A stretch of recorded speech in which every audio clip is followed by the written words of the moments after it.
Hello and welcome to the two-man power trip of wrestling. Your host, GP John Paz. With me today, very special guest, former 16-time USWA Tag Team Champion. He's a USWA Middleweight Champion, TV Champion, JC Ice, aka Jamie Dundee. Jamie, welcome to the two-man power trip. How you doing? Man, brother, thank you very much, man. I'm glad to be here, man. It's been a long time since I've done a wrestling podcast talk show, so I'm excited about it, man, because yours is up there in the top ratings, man. I'll let you know right now. Yes. What's going on in your world? What are you up to? I see you got a lot going on back there. Man, I got a lot going on, man. I got my family together finally for the first time in life. All the Dundee clan is like all together, bonded.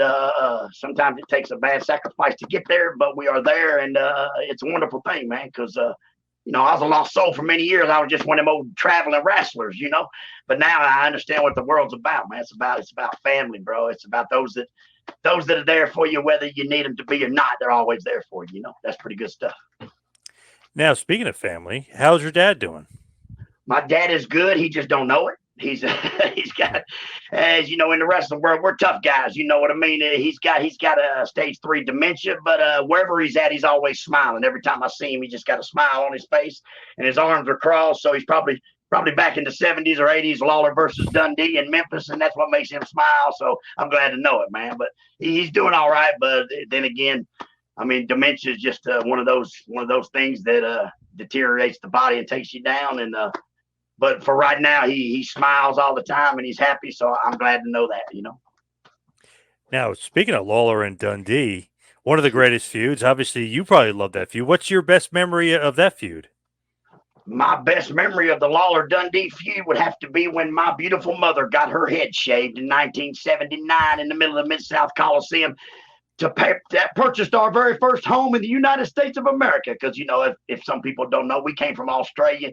I got this full-blown Australian accent right here. My family knows that we are Australian, but I'm kind of like from down south Australia. I was raised in America, so I talk like a redneck, but I'm Australian by birth and redneck by choice. But my fondest memory is my mother when I woke up at 8 years old and went in to eat some cereal right before I went to school, and my mom was bald, and I said, "What happened?" And she said, Bill lost, and then began to cry. And then we moved into a really nice home the very next week. And so Jarrett said to me, he said, "You know how hard it is to convince a woman to shave her head in the middle of the Mid-South Coliseum, especially in 1979. I said, "No, I don't." He said, "It's almost impossible." But when we said, "It'll purchase your first home," there it was, man. That's all it took, Amazing. Were you shocked that happened? Because if you go back and look, it's like, come on, there's no way Dundee's losing this. They can't shave her head. Of course, because they shaved Dundee's head the week before. So, it was, if people, from those that don't know, it was like one of the best drawing angles in professional wrestling for 16 weeks in a row. It sold out the Mid-South Coliseum because Dundee done beat Lawler for everything he had. Lawler disappeared. Lance Russell found him drunk in a ditch. Lawler don't even drink, and now he's drunk in the ditch. The world, the greatest guy on the planet he's lost everything, and then he comes back and he starts winning it back like Rocky Balboa, and then it gets down to Dundee's hair, and Dundee loses, and then Lawler says, "You don't have nothing I need, Dundee, go away. You get no more title shots, you get nothing, you have nothing." And he says, "I bet my wife's hair wasn't a person on this planet except my mama that ever thought that they were going to get to shave that woman's head." You know what I mean? They just had to, and they didn't film it because back in them days, if you missed it, then you just missed it. So I wish they would have filmed it so I would have it today to be able to see. But I have 3 pictures that came from that night of my mama in the ring getting her head shaved. But, she's only that big because the people are so far back. And, back then it was 35 millimeter Polaroid, not even Polaroid, just cameras. You had to develop them and wait a week and see what you got, But that is definitely one of my fondest memories. Not only is it one of my fondest memories, it was one of those groundbreaking things. A woman shaved her head in pro wrestling. It only ever been done one time before, and that was with Gorgeous George Jr. back in the 50s. They shaved his valet's head at the time. But I mean, that was pretty. As I say, for the divas of wrestling, you ain't got nothing on my mama, baby. Yeah, that is pretty crazy that she even agreed to do it. But obviously, the payoff was worth it for you guys. Obviously, sure enough, it was $10,000 in 1979. $10,000 was it would be 100,000 today, damn near. You know what I mean? It bought our very first home, and it was a nice home, and it paid 8,000 bought it and $2,000 in the bank. That was a lot of money, man. You know, the average American was making $2.60 a day, an hour. I mean, in 1979, you know, to work 40 hours a week, you made $87. So, I mean, to make $10,000 in one night, that was big stuff, man. That's the only reason, because my mama cried for weeks. I promise you.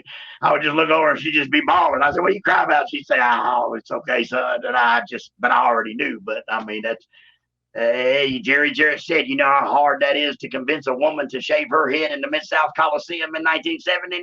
It's almost impossible. Hey, but he did it. Now, with your dad, obviously legendary wrestler, talking about one of the best feuds versus Lawler. Did you always want to be a wrestler because of your dad, or did your dad always want you to be a wrestler? Like, is that really how you got in? You know, it kind of goes back to I don't think Dale Earnhardt Jr. really wanted to be a race car driver. He just knew that was where he was going to end up.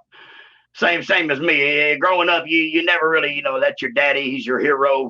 You know, he's a wrestler, but I mean, it never dawned. I really didn't want to be a wrestler. Then my sister married beautiful Bobby Eaton when I was 12 years old, and when I saw Bobby work, and I was like, oh my God, this dude is the greatest wrestler on this planet. So my brother-in-law Bobby is probably the one that made me really want to be a wrestler. But I mean, of course, my dad being my hero. So sure, it's guys, you know, like guys like Jesse James Armstrong or any of the Armstrongs or Dustin Rhodes or The Rock or any of them guys. When you're a second generation wrestler, what else are we going to be? You know, we don't know nothing else, but we don't realize it at the time. But what else are we going to do? I mean, you know, we all get in trouble for talking too much, and we're all always clowning. We're always doing little interviews, and we're wrestling with our pillows. And so, I mean, definitely it was nothing. What else could I be, man? You know? Did he want you to be a wrestler, your dad? Like, is that something that he kind of pushed you towards, or not at all? Never ever was discussed. You know, my dad was born in the 40s. He's that generation, you know, they never discuss money. You just know they love you. They don't tell you they love you. You know, it's that tough love generation. My dad one day he said to me, we was raking the yard up, and he said, "I'm working for Ron Fuller as the booker." He said he wants me to turn heel. And I told him I got my boy off the streets from running wild. He said, "You want to be my manager?" And I thought, wow, I don't know. And he said, "Son, there's more women, more fame, and more money than you can poke a stick at, boy." And I said, "Well, then I'll take that deal, Pop." And then I started as his manager. And from there, we came back to Memphis and switched heel. And there it was. JC Ice was born. Who trained you to wrestle? Was it your dad? Here's how I tell everybody. I really wasn't trained to wrestle. It was one of those things. My dad had a wrestling school. So who would you think was going to take the bumps? He wasn't going to get in there and take the bumps. He just took the money. So every single week, 30 different people. Bill would say, "Body slam Jamie." 30 people would body slam Jamie. Drop kick Jamie. 30 people would drop kick Jamie. Shoot Jamie in the ropes and clothesline Jamie. So before I knew it, I was really a good wrestler because I'm taking 30 times more bumps than anybody else. I'm learning, you know, it was one of those. It was. I didn't see it coming. You know what I mean? It was just. He would throw me $100 or $50 to help out. And then, you know, I would go there and take the bumps for the people. And before I knew it, I learned how to wrestle, you know. So when you're getting in, right, where do you first start? Like, I know manager stuff, but where do you actually first start wrestling? Was it Memphis? Was it Lawler and Jarrett? My very first match was in Knoxville, Tennessee, when I was Bill's heel manager. I was like Bill's man, Bill and the RPM's manager. I was like 16 years old. And Ron Fuller opened up a company called USA. It is split from Continental. And my dad said, you know, like you said, "I'm going to switch heel. I want you to be my manager." And so then just like 4 or 5 weeks in, you know, they had a little angle match where a midget comes to town named Butch Cassidy. And he's beating me up because I'm the little heel manager, you know, and I'm taking all the bumps and flying around. And Bill runs down, power drives him. I get the 1, 2, 3. And the people are really super mad, you know. And from that moment, and then my very first, as I call, match was against Downtown Bruno in Memphis, Tennessee, because that company closed. We go to Memphis. Bill's always a baby face, so I can't be the heel manager. So I'm just go to the ring with Bill and then switch me heel. I bring in Steve Austin, all these guys to, you know, beat my daddy up. Always, you know, the rebellious son against the good old American dad, you know. Oh, yeah. What'd you think about Jarrett? I loved him. I mean, without Jarrett, my family, my whole entire family, we would have never came to America. We would have never the Dundee name wouldn't have been nothing, because it would have been, we came here for Nick Goulas, and then 2 years later, Jerry Jarrett splits from Nick Goulas, and my old man has to make a decision, where do I go? And he chose the right one. Obviously, he chose Jarrett. But if Jarrett would have failed, then my family would have been on an airplane back to Australia. You see what I'm saying? So it was one of those. So I got Jerry Jarrett, one of the greatest minds in our wrestling business. Everything they're doing today is just half of what Jerry Jarrett already did in the 70s and 80s, What did you think of Lawler? Because obviously your dad and him have a ton of history, but what did you think about Jerry? And obviously you're technically working for him as well. Sure. I think Jerry is the king, baby. I mean, how else can you say it? He is the king. And haters are going to hate. For those people that didn't like Lawler, they didn't like Lawler because Lawler was Lawler. He's the king, baby. He earned it. He started drawing programs when he was a kid in the crowd. And Jackie Farr, it's a great story. And the guy never did drugs and never did alcohol and never did nothing. But he was the king, baby, And I mean, what can you say about the guy? He sold out every building he ever worked in. You know what I mean? I mean, he's the king. He is definitely the king of wrestling, and I got nothing but love for him. He was a tyrant and an asshole, just like my dad was, but it was a different time in the world. The 70s and 80s was different than 2020, Yeah, for sure. Being a smaller guy, and obviously your dad was a smaller guy, how does that go, like, psychology wise? Because it doesn't seem like it affected you guys. Like, nobody says, oh, they were too small. Nowadays you say that a lot about guys, but not really so much for you guys, to be honest. But we come from Memphis, and like they always said, you get sympathy on them baby faces. You take them little baby faces with them big heels, and you beat them, Ricky Morton syndrome. You sell like hell, you get over. The people, because I mean, honestly, in our business and our sport, the bigger the guy, the more the pounds on me, the tougher I am at the end. When I make that comeback, baby, it's the good old superhero story. It's the Rocky Balboa syndrome. If Rocky would have just came out and beat everybody right off the rip, the movie would have sucked. You got to get sympathy on that baby face. You got to make, then people they believe. And the reason the people believed is because we believed. It may have been a work, or it may have been a script wrote, as they call it today, but it wasn't like that in our day. They gave you 2 pointers, and they said at the end of the match, do this, and the rest of it was up to you to sell your product. Because see, what people hard to believe and understand is we went to the same town every single week. Every Monday night, Memphis. Every Tuesday night, Louisville. Every Wednesday night, Evansville. Every Saturday night, Nashville. And we had to keep the people coming back with the same 10 guys on the card. Try that. You know what I mean? The WWF comes to town once a year, and they can't sell the building out. Dundee and Lawler sold out the Mid-South Coliseum 16 weeks in a row, just 2 dudes. You see what I'm saying? Because the people believed, and we believed. So, I mean, it was one of those superhero things, you got to make that good guy just where the people say, I know he could do it, man. It's kind of like Mike Tyson. Mike Tyson's fixing to eat this dude, and this dude don't even see it. He probably does. But, I mean, so what? He's going to be the one to say, I brought Mike Tyson back. But Mike Tyson's about to kill and eat this dude. It's the good old superhero, the chips are against you, man, and everybody loves to see the underdog come out on top, bro. Do you watch current wrestling? Speaking about what's going on today and how much different it is, you don't watch it at all? No, it is so boring to me. But honestly, my whole entire life, I never watched wrestling. My mama would holler if I'm in the yard when I was a little boy playing. She'd say, your daddy's on. And I'd run in the house and watch that segment. Or they would holler, your brother-in-law, Bobby's on. I'd run in there and watch that WCW or the NWA back then on TNT or whatever, on that Georgia Championship Wrestling. I'd run in the house and watch that on TBS and go back out.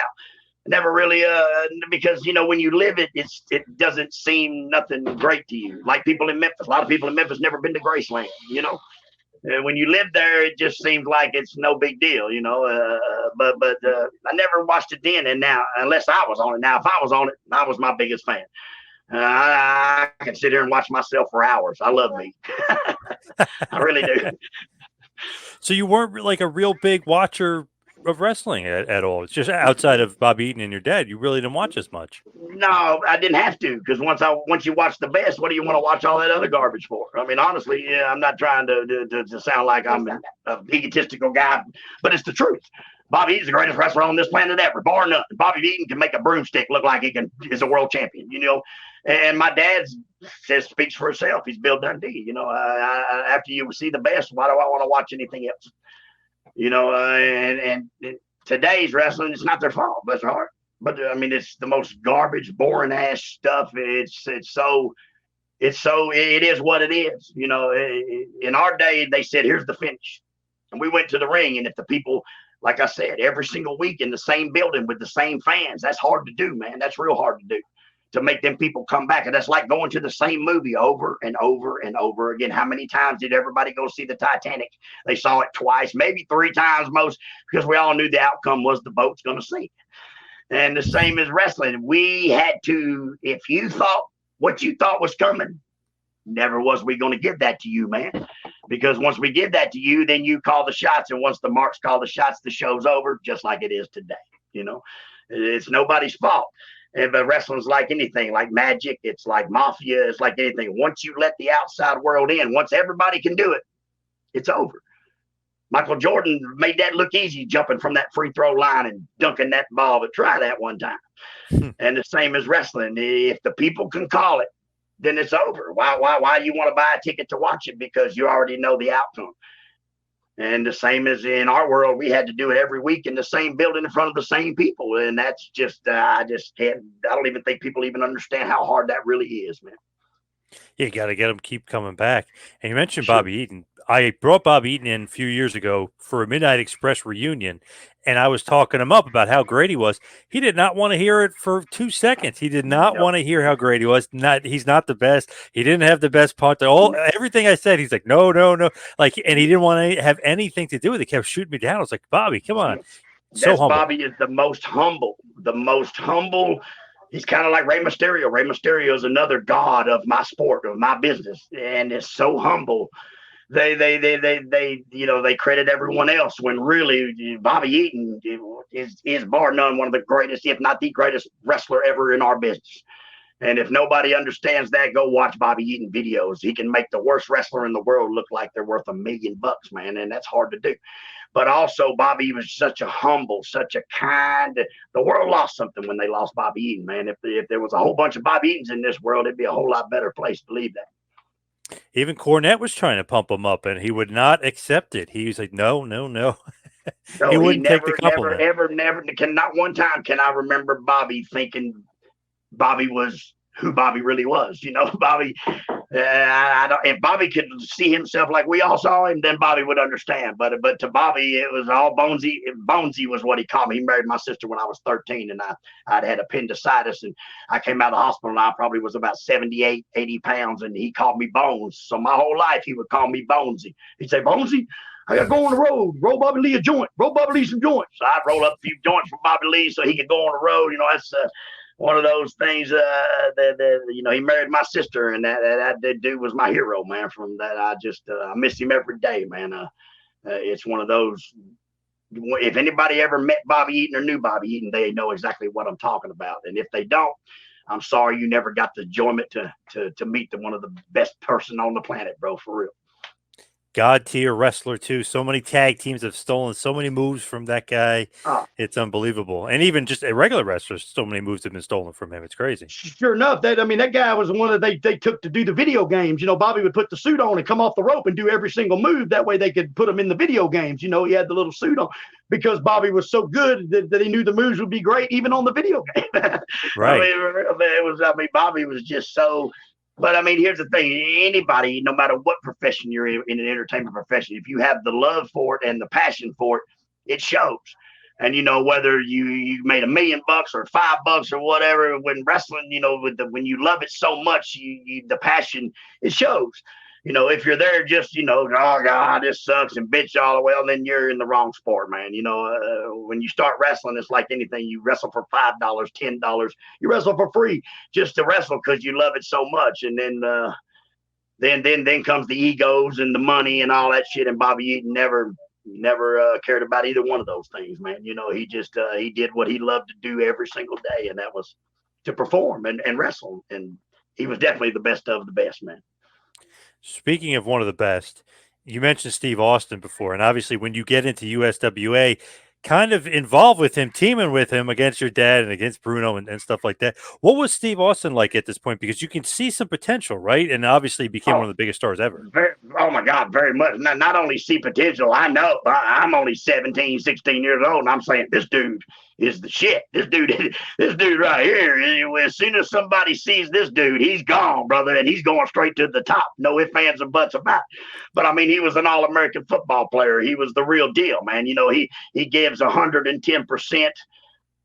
Whether anybody else does. If there's one person or 15,000 in the building, Steve performs. Steve gives it all, man. You know, and he's one of them kind of people that he can't. He don't know nothing else. You know, he gives it all or none. You know what I mean, man? He definitely is the real deal, man.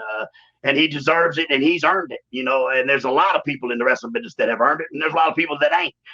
You know, and definitely Steve Austin, you know, he paid his dues. He starved to death. He moved in hotels. He lived in cars. You know, he did the whole 9 yards, man. And it is what it is. But definitely, I saw it from a very young age because, you know, I was born in this business. You know, my family came from Australia, America in 75 when I was 4 years old. I started selling kisses for $1 at 8 years old. I used to wear these little jumpsuits back here like my daddy had, and I would go walk around the crowd, and the girls would say, "Little Dundee, can I have a hug?" And I said, "Pop, them old people smell, man. They smell like cigarettes and beer." And he said, "We'll charge them." So from a very young age, at 8 years old, I thought, man, I could do this the rest of my life. I would sell kisses for $2 and hugs for $1. And they'd give me $5, and they'd say, "Little Dundee, give me 2 of each." I'd say, "Oh, but okay." And so, you know, I've been entertaining my whole life. That's all I ever know. But Steve Austin, when he came through, was one of them people that I knew it. Everybody in the crowd knew it. The building knew it, you know, because like I said, in the South, them people, they become part of your family. They come there every single week, and you begin to know these people. You know them by name. If they're not in the seat the day of the week of the show, you know something's wrong, or they're sick, or you know what I mean? I mean, it's one of those because they are as much as part of our show as the referee or the guy in the ring. And even those people, they say, "Boy, Dundee, you got you one this time." Even the marks, as they call them, would know that Stone Cold was definitely going to become the man. And you mentioned Steve being poor at one point, and he talks about that, how he's starving and eating potatoes and all that other stuff. What's the real story with him and Jeff Jarrett? Because Jeff always says, "Oh, there's no heat there," but Austin was saying, and a bunch of people have mentioned this story, that, and Austin, I guess, has repeated it as well, that Jarrett, when Austin was looking at his check, just like, "Oh man, I was hoping we were getting more money," Jarrett goes, "If you look at it, it ain't going to change." Basically, but see, that was kind of an old Memphis thing. When guys come to Memphis, but Steve probably took that as because Jeff's making $2,000 a week and he's drawing 600. I mean, that's just the truth. You know what I mean? I mean, but here's the thing: it's Jarrett Promotions, and if I got my kids there, believe me, I'm taking care of my kids first, just like anybody else would. You know what I mean? I'm not mad at them for that. It's no, you know, the promoter's the smartest guy on the card. Look at Don King. Don King never got in the ring and threw a punch at nobody, and used to make $14 million on a Mike Tyson fight. You know what I mean? But also. Steve knew that Jeff was making too, and I believe he took it as a fu, as a and really it wasn't. It was kind of like a Memphis rib. Dutch Mantel one time, Jerry said, "Dutch, are you boys on them damn steroids and smoking that pot?" He said, "Smoking pot and steroids." He said, "We can't even afford food working for you." So it was one of those. But Jeff drove a white Cadillac with gold trim. I mean, a white Lincoln with gold trim very first year in the business, you know. And it was like everybody's like, "Come on, man, give me a break." A blonde-haired, blue-eyed millionaire kid named Jarrett, and you think he's going to draw money in Memphis? Ain't going to happen. The brothers in the hood hated him from the get-go, and so they would bring guys in and feed him. And Steve, I believe Steve took that the wrong way because Jeff really didn't mean that. Probably that was just an old saying. The more you look at it, it ain't gonna change, son. Put it back in your bag. It ain't gonna change because everybody knew when you went to Memphis, it was $40 a night. That was it. I had a cop pull me over one time, me and Wolfie, and he said, "Who owns this hunk of shit car?" I said, "That was mine, sir." And he goes, "I heard you boys, wrestling boys, make $40 a night." And I said, "Yes, sir." He said, "I wouldn't drive this hunk of shit from Jackson to Humboldt for $40. And that's only like 13 miles or something. And we were driving from Nashville to Memphis for 40. And he said, "I ain't even going to give you a ticket because you can't afford to pay for it. So you gentlemen slow down and be careful." And he let us go because he knew what we made. And he knew that we couldn't afford to pay the ticket. So he was a cool cop for that. But I mean, I saw the video where it said that the top 10 people Steve Austin hate, right? And I could, when it got to Jeff, I was like, wow, I didn't know that. It wasn't never really brought to the forefront or nothing. But I guess in Memphis, I'm Dundee's kid, Jarrett's kid, Lawler's, Brian, Christopher. We already know we're fine. You know what I mean? So I guess as another person on the outside looking in, I can now see it. Because, Jeff always beat Steve every night, yada, yada, yada. I guess it's one of those, now what you going to do, dude? I earned mine. So I saw that same video. I don't know if Steve actually, because you got to think back, man. Is when everybody starts, everybody's got to kiss somebody's ass they don't want to, no matter what it is. If you work at the donut store, if you work at the gas station, or if you're a freaking movie star, you gotta feed somebody. If somebody above you, you got to kiss their ass and keep on going that you really don't want to. So I guess. But I never knew there was no live heat like that. And I saw a video where they do a podcast together. Either Jeff goes on Steve's show, I think, at a Skull Bone podcast, and I think they worked it out or something, which I'm glad. Because, I got nothing but love for Jeff Jarrett. I understand, we all of us grew up in the South as second generation wrestlers. We all, it was a little harder on us than most. Most people probably don't believe that, but it really was, because our dads are the mega superstars. Or your dad's the promoter that owns the place. So how can you beat that? You got to impress them. You got to get daddy's approval. And I just don't know if some of us ever got it. I just don't know. Do you think that affected you guys like you and Brian Christopher? As they say, you meet the same people on the way up as you do on the way back down. They've always said that in life, no matter what it is you do. That's why you got to treat everybody the same on the way up as you do on the way back down, because you never know who's going to be in charge when it's at the right time. But I believe Brian Christopher definitely got a lot more heat than I did. I got my own heat just because I'm a loud mouth and I don't shut up and I don't care what nobody thinks, because I'm Bill Dundee's boy. And that's just I don't care. You know what I mean? And the rest of it is you can't get no better than what I got. My daddy's Bill Dundee and my brother-in-law's beautiful Bobby Eaton. Ain't nothing you can tell me about my business. Nothing. You know what I mean? I've been on it since I was born, and those people are my family, and those are the ones I saw every day of my life. So I don't care what people think about me. I don't care if people agree with my opinion. When I'm asked a question, I give what I feel to be the right answer. And if it's wrong or you don't care, I don't care about that. I don't go back and read comments on things I put out on Facebook. I don't care about none of that. I really don't. I'm not asking for nobody's opinion or approval. I'm just telling people what I feel and how I feel at this moment about the situation. And I've always been that way. Brian was a little different. Brian was raised with his mother, so he saw his dad on certain days, and it was a different. I saw my old man every night. He was a prick every night. If the town didn't draw, he came home and took it out on us.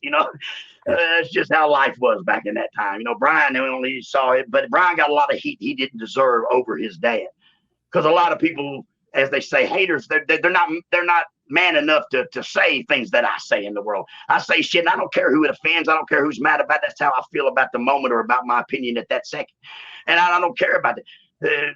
Brian got a lot of heat for things that his dad did to other people that Brian didn't deserve the heat from, but they weren't man enough or had the balls to say it to Lawler. You see what I'm saying? Yep. Oh, no, I think my phone's fixing to die, man. Oh, of course, I'm unprepared.